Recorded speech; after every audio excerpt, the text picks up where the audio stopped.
Neurosurgery is the final frontier in medicine. It's where millimeter precision meets life or death stakes, and it's where cutting edge technology blends with the art of surgery. But is it really worth all the sacrifice to become a neurosurgeon?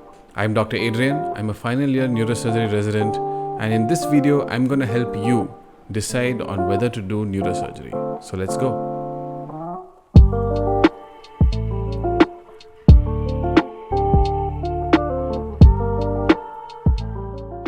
First, let's talk about what neurosurgery entails. There's a reason why it's one of the lifestyle careers. Neurosurgeons work the longest hours in the hospital, they do the most complex surgeries, and they deal with the sickest patients. They have the worst schedules with many nights disturbed and are required to continuously be up to date on all the latest guidelines, research, and operative techniques. So before applying for neurosurgery, take a step back and ask yourself a few questions. Do you like the basic neurosciences? The study of the brain is vast and more complex than any other organ in the human body.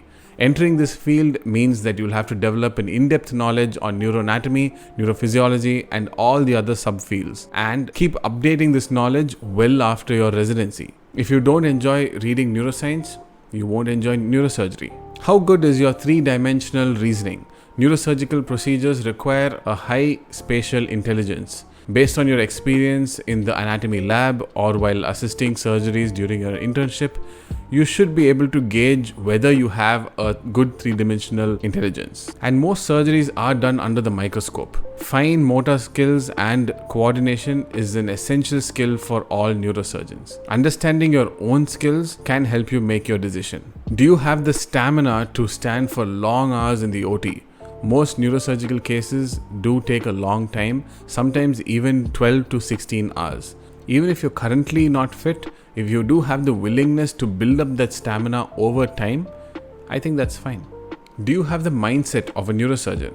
Perfection is what we strive for as neurosurgeons. When operating on the brain, there is a very low margin of error for mistakes, and every move in the operating room is a well-calculated one. If you have the mindset for hard work, the discipline to better yourself every day, and the humility to learn from your own and others' mistakes, I think you're cut out to be a neurosurgeon. How well do you work in a team?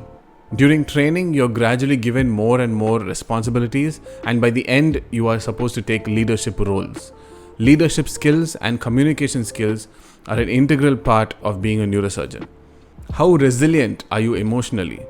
Though the morbidity rates have come down significantly since its birth, neurosurgery still has a lot of morbidity and mortality. Ask yourself whether you'll be able to handle seeing the suffering of others and guiding them through tough times, sometimes when you can't help them in any way. How good are you at handling pressure? Whether it's in the ER or ICU managing a crashing patient or dealing with an intraoperative aneurysmal rupture, you should be able to stay calm, think clearly and in a systematic way to deal with the situation. Staying calm under pressure is a skill that I think people are born with and is not something that can be learned. So you should ask yourself whether you have that skill. How much are you willing to sacrifice?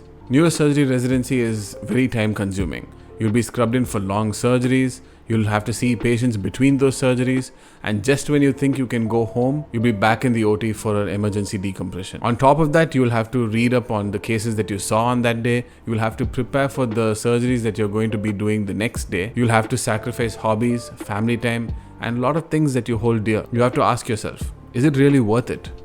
Apart from asking yourself these questions, think of doing an observership or working in a neurosurgical department with the intent of understanding what the lifestyle of a neurosurgeon will be like. This may give you some more insight.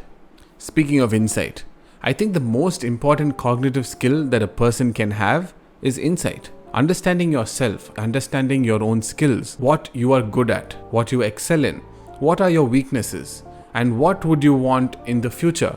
These are the things that are important. You shouldn't just enter the field just because you want the title of a neurosurgeon. Only you know what you want, but you can get the advice of a few intelligent well-wishers to make a decision. Another thing is that people join neurosurgery training thinking that they're only going to be learning how to operate or make burr holes. Neurosurgery is much more than that. You'll have to have in-depth knowledge of managing patients in the ICU, the ward, and OP as well, not just in the OR. Plus, you'll have to have knowledge about conducting research. I think instead of chasing the high of cutting, finding joy in helping patients and using your knowledge to solve the problems of patients is a more realistic way of ensuring that you're satisfied with a life in neurosurgery. Personally, I think that if you're dedicated, hardworking, ready to sacrifice a lot, and you don't see yourself doing anything apart from neurosurgery, you should take it. But you do have to understand that neurosurgery is not a job, it's a calling.